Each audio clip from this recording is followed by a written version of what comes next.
मेरे को तो लगता है आप ही लोग टीएमसी को इतना ज्यादा तवज्जो दे रहे हैं। मेरे हिसाब से आज की डेट में टीएमसी के पास 1% वोट शेयर भी नहीं है। 3 महीने पहले आई है वो पार्टी गोवा में। ऐसे डेमोक्रेसी नहीं चलती। डेमोक्रेसी के लिए आपको मेहनत करनी पड़ती है, जनता के बीच में काम करना पड़ता है। आपकी नजरों में टीएमसी बहुत ऊपर हो सकती है, मेरी नजरों में I don't think they stand anywhere, they are even in the race. Goa विधानसभा के चुनावी मैदान में पहली बार उतर रही तृणमूल कांग्रेस पर आज दिल्ली के मुख्यमंत्री अरविंद केजरीवाल ने निशाना साध दिया है।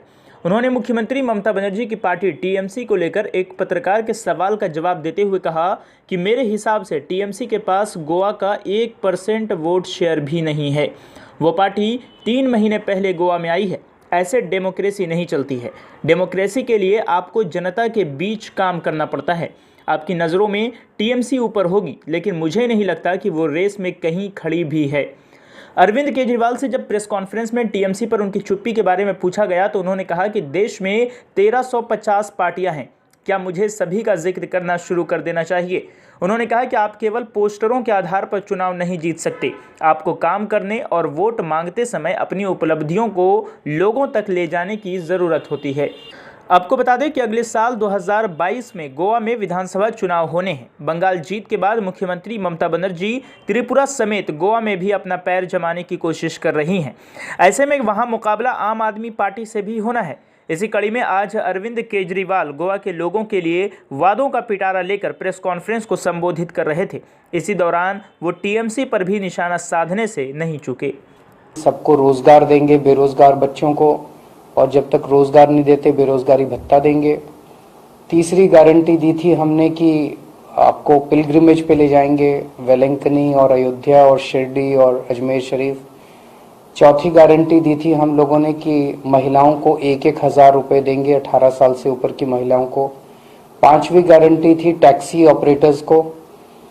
आज 6ठी गारंटी दे रहे हैं that we will form the first corruption free government of Goa, first honest government of Goa, dead honest government of Goa। पिछले 60 साल में 27 साल कांग्रेस का राज था। उन 27 सालों में कांग्रेस ने गोवा को लूटने में कोई कसर नहीं छोड़ी। Forget about corruption free, there was, मतलब इतना ज्यादा करप्शन इन लोगों ने किया है। उसके बाद 15 साल बीजेपी की गवर्नमेंट थी, उन्होंने करप्शन करने में कोई कसर नहीं छोड़ी। 15 साल एमजीपी की गवर्नमेंट थी, उन्होंने करप्शन करने में कोई कसर नहीं छोड़ी। अभी तक गोवा के लोग लुटते रहे। गोवा के अंदर सभी कुछ है, सभी नेचुरल रिसोर्सेज हैं, गोवा के लोग बहुत अच्छे हैं, ह्यूमन रिसोर्सेज हैं, लेकिन गोवा फिर भी प्रगति क्यों नहीं कर पाया? क्योंकि अभी तक जितनी पार्टियां थी सबने गोवा को लूटने में कोई कसर नहीं छोड़ी। पहली ईमानदार सरकार हम देंगे, और ये हम दिल्ली के बेसिस पे कह रहे हैं। जैसे दिल्ली के अंदर ईमानदार सरकार है तो दिल्ली में इतने सारे काम हो रहे हैं। जब मैं बोलता हूं ईमानदार सरकार तो इसका क्या मतलब है? इसके 2 मतलब हैं। पहली चीज, ऊपर के लेवल पे करप्शन, मंत्री के लेवल पे करप्शन, एमएलए के लेवल पे corruption, they will be zero tolerance to corruption.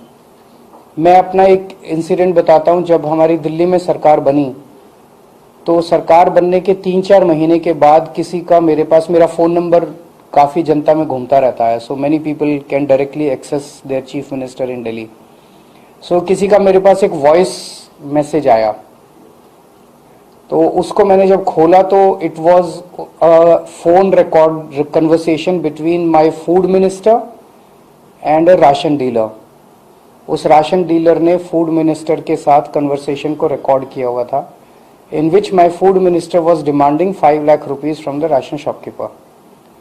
Within 3 hours, we removed the food minister and handed over the case to CBI. मुझे नहीं लगता कि 70 साल 75 साल की भारत की राजनीति में इतना स्विफ्ट एक्शन अपने खुद के मंत्री के खिलाफ कभी हुआ होगा। This is the kind of zero tolerance to corruption that we will provide in Goa. Goa में पैसे की कमी नहीं है।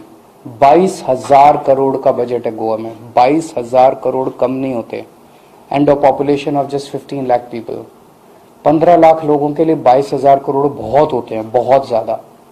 लेकिन ये पैसा जा कहाँ रहा है किसी को पता नहीं है कहाँ जा रहा है। ये सारा पैसा नेताओं की जेब में जा रहा है।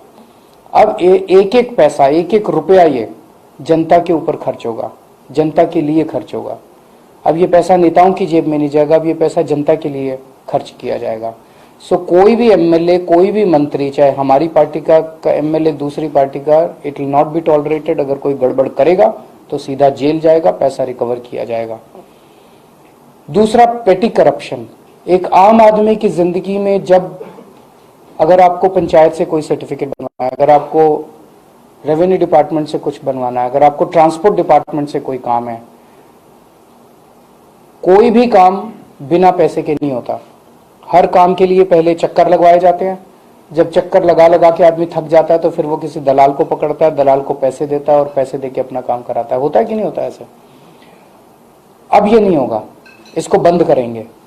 दिल्ली में हमने बंद करके दिखाया है। दिल्ली के अंदर पेटी लेवल का करप्शन बिल्कुल बंद हो गया। आपका काम आपके घर बैठे होता है। We have started door step delivery of services. Door step delivery of services में हमने एक फोन नंबर दिया है 1076। नेक्स्ट टाइम यहां से डायल नहीं होता, ये नंबर दिल्ली से ही होता है। दिल्ली जाएं तो आप इस नंबर को ट्राई करके डायल करके देखिएगा 1076। उस नंबर को आप डायल कीजिए, वहां से आवाज आती है दिल्ली सरकार की तरफ से कि आपको दिल्ली सरकार से क्या काम करवाना है। तो मान लीजिए आपको पानी का नया कनेक्शन लेना है, आपको बिजली का नया कनेक्शन लेना है, आपको राशन कार्ड बनवाना है, आपको ड्राइविंग लाइसेंस बनवाना है, आपको कुछ भी काम करवाना है, आप बोलिए मुझे ये काम करवाना है। तो उधर से आवाज आएगी कि आपको ये काम कराने के लिए ये डॉक्यूमेंट्स लगेंगे।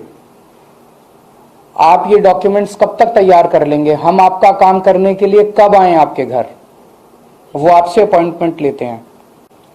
अगर आप कहते हैं कि मेरे रात को 11 बजे मेरे घर आना, क्योंकि मैं तो ड्यूटी जाता हूं, रात को लेट आता हूं, रात को 11 बजे भी दिल्ली सरकार से कोई कर्मचारी आपके घर आएगा, अपने साथ फोटोकॉपी मशीन लेके आएगा, आपके डॉक्यूमेंट्स की फोटोकॉपी लेगा, आपको एक रिसीट देके जाएगा और आपका जो भी डॉक्यूमेंट है वो आपके घर एक हफ्ते के अंदर बाय पोस्ट पहुंच जाएगा। आपको कोई छुट्टी लेने की जरूरत नहीं है, कोई लाइन में लगने की जरूरत नहीं है, कोई दलाल को पकड़ने की जरूरत नहीं है। Door step delivery of services है, आपके घर आके सारा काम दिल्ली सरकार करती है। यही हम गोवा के अंदर इंप्लीमेंट करेंगे। चाहे आपको पंचायत का काम हो, चाहे मुख्यमंत्री से काम हो, आपका सारा काम आपके घर आके किया जाएगा। ये हमने किया है, करके दिखाया है, हम हवा में बात नहीं कर रहे, उसी को गोवा में भी इंप्लीमेंट करेंगे। तो एक आम आदमी को गोवा के किसी भी सरकारी विभाग से काम कराने के लिए पैसे देने की जरूरत नहीं पड़ेगी। And with in 1 month of forming the government you will start seeing. मैं ये नहीं कह रहा कि 24 घंटे में गोवा में करप्शन खत्म हो जाएगी। If I say that it will be an empty promise, poll promise, but within 1 month of forming the government you will start seeing huge changes in the manner in which Goa government functions. बहुत जबरदस्त 1 महीने के अंदर आपको नतीजे दिखाई देने चालू हो जाएंगे। मुझे पता चला बिजनेस, जो लोग बिजनेस कर रहे हैं गोवा के अंदर, उनको बहुत तकलीफ होती है डिपार्टमेंट, गोवा डिपार्टमेंट के, सरकार के डिपार्टमेंट से डील करने के लिए। जो बिजनेस नया शुरू करना चाहते हैं उन लोगों को बहुत तकलीफ होती है। उन सबको कहना चाहता हूं कि अब आपको दिक्कत झेलने की जरूरत नहीं है। गोवा में आम आदमी पार्टी की सरकार बनाइए और मैं आपको एश्योर कर रहा हूं कि गोवा के अंदर जो इंडस्ट्री गोवा छोड़ के चली गई उसको भी वापस लेके आएंगे और जो बिजनेसेस चल रहे हैं उनको भी अच्छे से, ईमानदारी से बिजनेस करने और बिजनेस को बढ़ाने का हम स्कोप देंगे। If you have any questions. Sir, जिस तरह से जब चुनाव आता है सभी पार्टियां वादे करती हैं, सभी विश्वास दिलाती कि हम यहाँ का विकास करेंगे, लेकिन चुनाव के बाद ये वादे लोग क्यों भूल जाती है सभी पार्टियां? हम नहीं भूलते। हमारा गोवा को कैसे देंगे? Delhi, the proof of the pudding lies in its eating. तो दिल्ली आके देख लीजिए।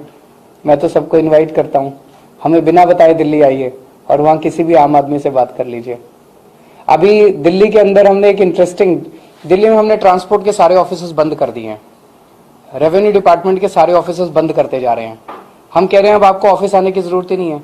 पब्लिक डीलिंग के सारे ऑफिसेस बंद कर रहे हैं। फोन उठाओ, नंबर डायल करो, आपके घर आके हम काम करेंगे ना। इस ये कभी सुना था आपने? पूरे देश तो छोड़ो, पूरी दुनिया के अंदर ऐसा कॉन्सेप्ट नहीं है कि सरकार आपके घर आके काम करती है एक फोन कॉल पे। जैसे आप पिज्जा ऑर्डर करते हैं फोन कॉल पे, ऐसे आप राशन कार्ड ऑर्डर करते हैं फोन कॉल पे। सर कैसे देख रहे हैं कि अभी रूलिंग एमएलए एलिगेशन कर रहे हैं कि करप्शन का जॉब स्कैम समथिंग, तो कैसे देख रहे हैं ये प्रमोट? वो तो मैंने कल बताया था कि मतलब सावंत साहब ने चुन चुन के हीरे भरे हैं अपनी कैबिनेट के अंदर। जो एक व्यक्ति है जिसको मिस्टर 30% कहते हैं, एक मिनिस्टर को, एक मिनिस्टर है जिसके ऊपर सेक्स स्कैंडल का आरोप लगा, उसे रिजाइन करना पड़ा। एक मिनिस्टर है जो बताते हैं मटका किंग है। एक मिनिस्टर है जो अलग अलग मिनिस्टर्स के ऊपर जिसके ऊपर वेंटिलेटर स्कैम के आरोप लगे हैं जब कोरोना हो रहा था। एक मिनिस्टर है जो जिसके ऊपर लेबर स्कैम के आरोप लगे हैं। एक मिनिस्टर के ऊपर पावर स्कैम के आरोप लगे हैं। और सबसे बड़ा कि वो भाटकर बोलते हैं उनको, प्रॉपर्टी वाला। सो चुन चुन के उन्होंने हीरे भरे हुए हैं। ऐसी गवर्नमेंट से, ऐसी कैबिनेट से गोवा के लोग क्या उम्मीद करेंगे? वो तो यही उम्मीद करेंगे ना कि 22,000 करोड़ रुपया सारा का सारा चोरी में जाता है। आम आदमी पार्टी ईमानदार, हाँ, पॉलिटिकली स्टेप उठाइए ना। लोगों के पास आज ऑप्शन है। पहले आपके पास corruption was not an issue in the elections. Why? Congress भी करप्ट थी, एमजीपी भी करप्ट थी, बीजेपी भी करप्ट थी, सारे करप्ट थे। चॉइस क्या थी? आज चॉइस है। वो सारे करप्ट हैं, ये ईमानदार पार्टी है। आज आप मौका दे सकते हैं। हम तो क्या कह रहे हैं? हम कह रहे हैं 27 साल आपने कांग्रेस को मौका दिया, 15 साल बीजेपी को मौका दिया, 5 साल हमें देके देखो ना, एक बारी ट्राई तो करके देखो।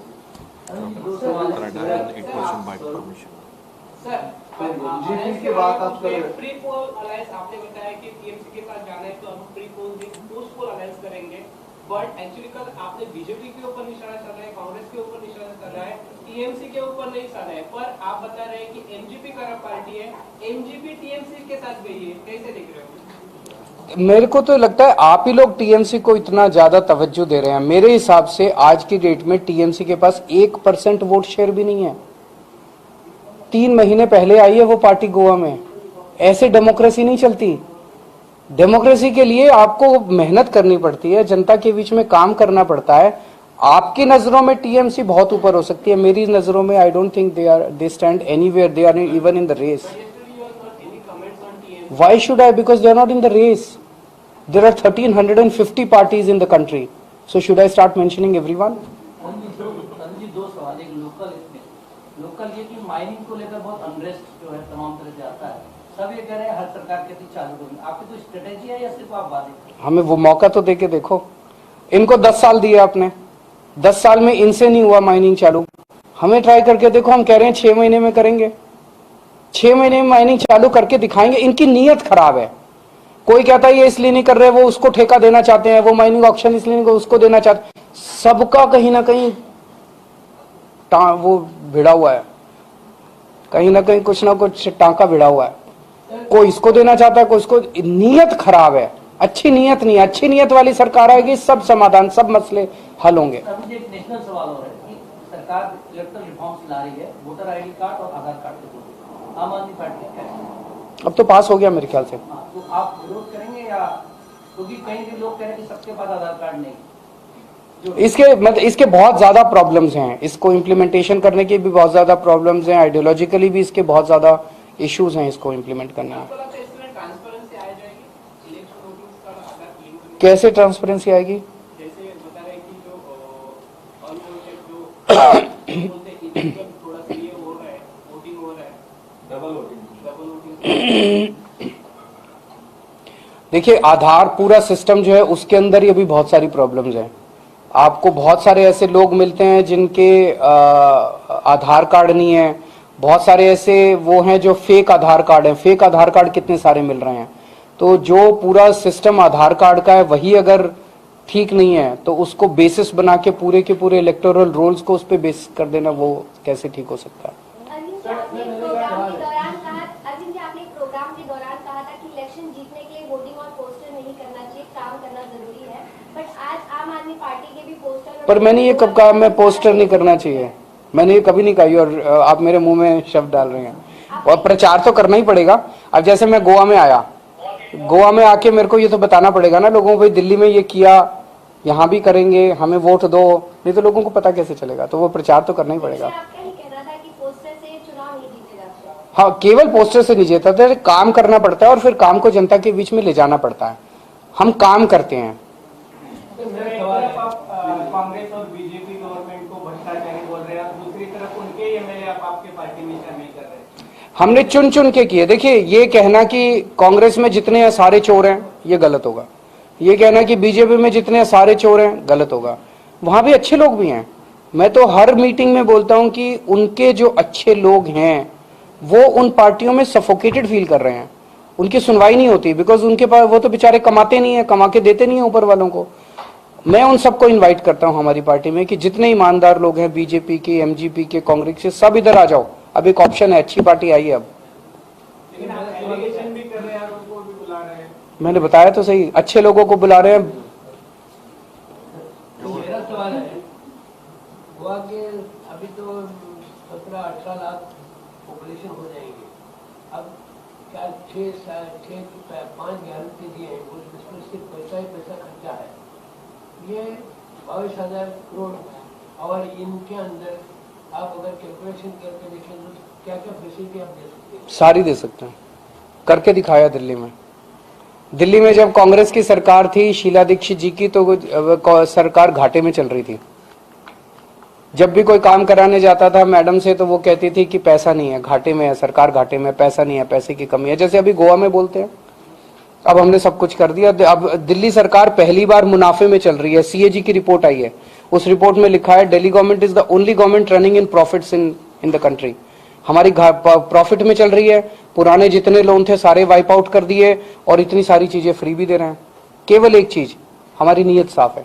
दूसरा सवाल है, ये अगर आपकी सरकार आएगी तो गैस, पेट्रोल, डीजल और दूसरी खाने पीने की चीजें, उसका प्राइस कम हो जाएगा, ये लोगों के अंदर आशंका है। सब करेंगे ना सर, सरकार तो लाइए, मौका तो दीजिए। Thank you.